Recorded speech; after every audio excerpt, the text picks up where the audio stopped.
Vamos a hablar de los centros de control. El ser humano no tiene una sola mente, sino diferentes centros que se configuran como máquinas humanas de mentes distintas. Existen 5 centros de control, que son el instintivo, el motor, el emocional, el sexual e intelectual, cada uno de los cuales toma el mando en cada etapa del desarrollo. Cada centro ocupa un cuerpo entero en todo el organismo, ¿ok? Entonces cada uno de estos tiene una etapa. Empieza desde el nacimiento y se va desarrollando durante toda la vida. Vamos a hablar primero del centro instintivo, de la parte primordial y que nace desde el principio de la vida. Tenemos el centro instintivo. El primer centro con el que nacemos es el instintivo, obviamente. Todas las funciones instintivas son innatas. Es decir, no es necesario aprenderlas porque uno ya las nace sabiendo, ya sabe cómo utilizarlas. Ya, en este centro comprenden 4 clases de funciones. Primero, todo el trabajo interno del organismo, es decir, la parte fisiológica, como es la digestión, la respiración, la circulación sanguínea, las funciones de los órganos, la construcción de nuevas células, la eliminación de desechos y el trabajo de las glándulas endocrinas y entre otras cosas que hace el cuerpo y el sistema autónomo. Segundo, los 5 sentidos como son la vista, el oído, el gusto, el olfato, el tacto y otras sensaciones como son la humedad, la temperatura, el peso, que son sensaciones alopsíquicas que están dentro del cuerpo. Tercero, las emociones físicas, es decir, tanto las sensaciones físicas si resultan agradables o desagradables, como por ejemplo un dolor de estómago o la sensación de pesadez o una sensación agradable como una caricia o un beso. Cuarto, todos los reflejos, aun siendo los más complejos, tales como son la risa, el bostezo y toda clase de memoria física como la memoria del gusto, del olfato y del dolor, que en realidad son reflejos internos, ¿correcto? Es decir, nosotros podemos recordar el olor de alguna comida favorita, queda el olor en la memoria, ¿sí? Hablamos ahora del centro motor. Entonces, este centro motor aparece desde los 7 años de edad. Se trata de un centro motor cuya función comprende todos los movimientos externos o motricidad gruesa, tales como caminar, escribir, hablar, comer y los recuerdos que tras ellos quedan. ¿Ya? La diferencia entre las funciones instintivas es que las funciones instintivas son innatas. En contraste, en las funciones de movimiento hay que aprenderlas, en el otro caso no era necesario aprenderlas, pero en el caso de movimientos voluntarios, el niño, el joven, el adulto, en este caso el infante, tiene que aprender a caminar, a escribir, a dibujar, a andar en bicicleta, a montar patineta, a saltar, a aprender todo tipo de movimientos que requieren una actividad cerebral un poco más elevada.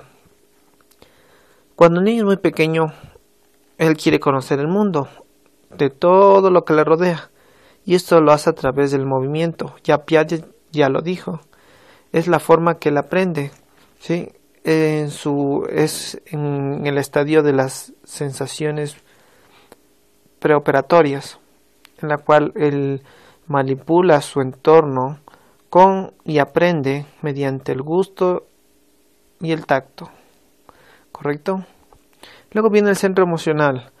Este centro emocional aparece en los 14 años de edad, en la edad más crítica del ser humano, en la que se producen cambios biopsico y químicos dentro del cuerpo.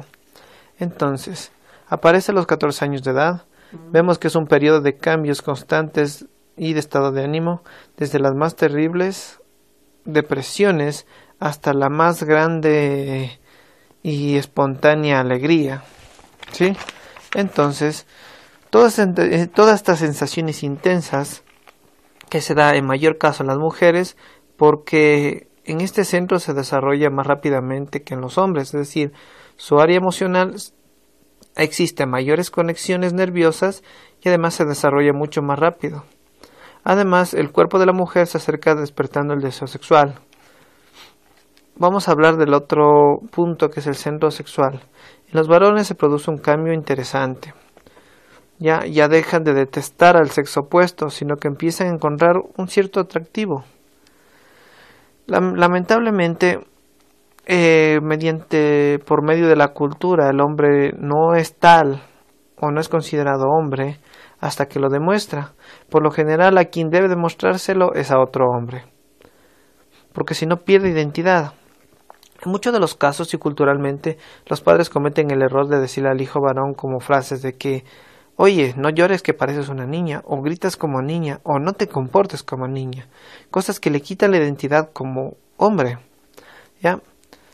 El niño se ve obligado a realizar muchas cosas y probarse a sí mismo para de alguna manera demostrar su hombría, como por ejemplo beber, fumar y buscar ciertas situaciones de riesgo al fin de establecer su identidad y con lo que se olvide que no le digan niña, entre comillas.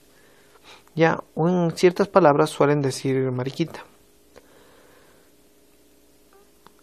Lastimosamente, muchas de estas cosas llevan a pasar a los jóvenes a pruebas varoniles, como habilidades deportivas extremadamente fuertes, golpearse entre otros, empezar a ser un vago, empezar a fumar o a consumir alcohol o otro tipo de drogas estupefacientes, que más lo hacen por buscar una identidad. Por eso, lo recomendable es que si se tiene un hijo varón, es evitar frases que le hagan dudar de su identidad sexual. Ahora vamos a hablar del centro intelectual. Vemos que tras el desarrollo del centro sexual, comienza el centro intelectual. En la niña se produce entre los 15 y los 16 años de edad. En cambio, en el niño, entre los 17 y 18 años. Vemos aquí que existe una brecha. ¿Sí? Entonces, lo que podemos decir que las niñas maduran mucho más antes que un hombre.